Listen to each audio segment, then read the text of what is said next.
Hello mga kabusing! Welcome back to my vlog. So, for today's video nga mga kabusing, ang ating pag-uusapan ay ang Mr. National Universe mga kabusing, na kung saan meron na nga silang winners at syempre naganap na nga yan tagabi mga kabusing sa kanilang finals nga mga kabusing, naginanap sa bansang Thailand. At syempre, sino nga ba ang nakapag-uwi ng corona?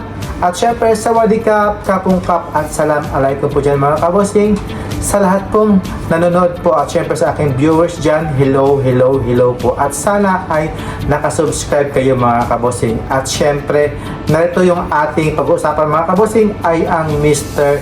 National Universe mga kabosing 2026 mga kabosing, na meron na nga tayong winners. At syempre, yun nga ay ang ating pambato na from the Philippines, na from Boracay Island. So ngayon mga kabosing, may Boracay Island na mga kabosing na nag-compete nga ito sa Mr. National Universe na si Jose Carlos Paras mga kabosing, na kung saan siya na nga ang itinanghal bilang isang Mr. National Universe 2026 mga kabosing. At syempre, I'm so happy kasi Pilipinas, we did it mga kabosing, kasi dalawa ang ating pambato dyan mga kabosing, at isa sa mga siya ang kinoronahan bilang isang main title nga ito ng Mr.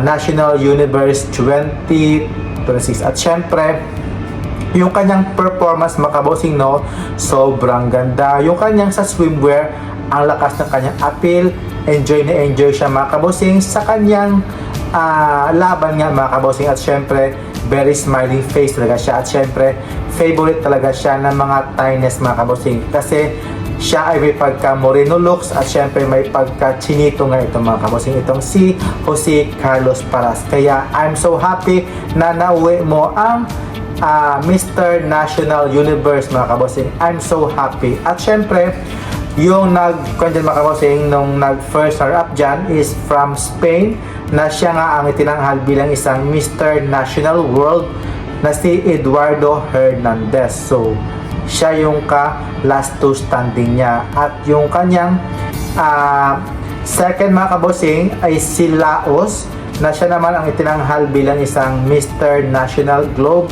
na si Aran Nilamsing Kailayat nga mga kabosing. So, siya ang itinanghal bilang isang Mr. National Globe from Laos. At syempre, yung nag-third mga kabosing, nag-third place is from Philippines mga kabosing, at siya nga ang itinanghal bilang isang Mr. National Earth na si John Paulo de la Cruz nga mga kabosing. So sa top 6, dalawa talaga ang Pilipinas na nakapasok. So grabe no, pukpukan talaga ang laban ng mga kabosing na mga Philippines mga kabosing. Kaya congratulations. At syempre, ang nag-fourth naman mga kabosing from Thailand, na siya naman ang ginawaran bilang isang Mr. National Intercontinental na si Chovo Navi Sintorapi mga kabosing from Thailand. Grabe din no? Yan. At syempre, ang nag-fifth dyan mga kabosing from Vietnam, at siya naman ang itinanghal bilang isang Mr. National Global na si Global Ambassador na si Do Gi Hong mga kabosing. So grabe, lahat talaga ay Asian denomination nga talaga mga kabosing. Sa top 6, ang isa lang dyan ang nakapasok is from Spain niya. So ang lima from Asia. So ang lakas talaga ng Asia mga kabosing when it comes sa Mr. National Universe pageant nga mga kabosing. So yung kanilang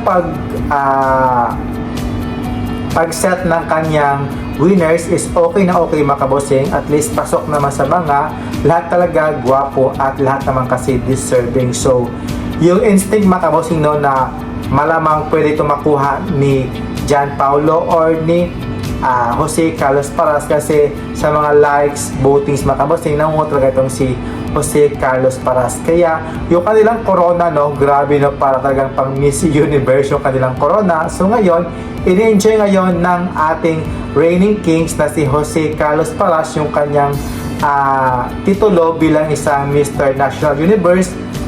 Sa kanyang photos mga kabosing no, sobrang happy niya at naiuwi niya talaga ang corona bilang isang Mr. National Universe. I'm so happy to them, to the both two Filipinos na nakapag-uwi ng corona at syempre nakapag-title nga ito mga kabosing. Ayan mga kabosing, no, yung kanilang stage sakto lang din, hindi masyadong malaki, but overall okay naman mga kabosing, no? At least hindi naman sila marami, I think 13 or 14 candidates sila mga kabosing, no?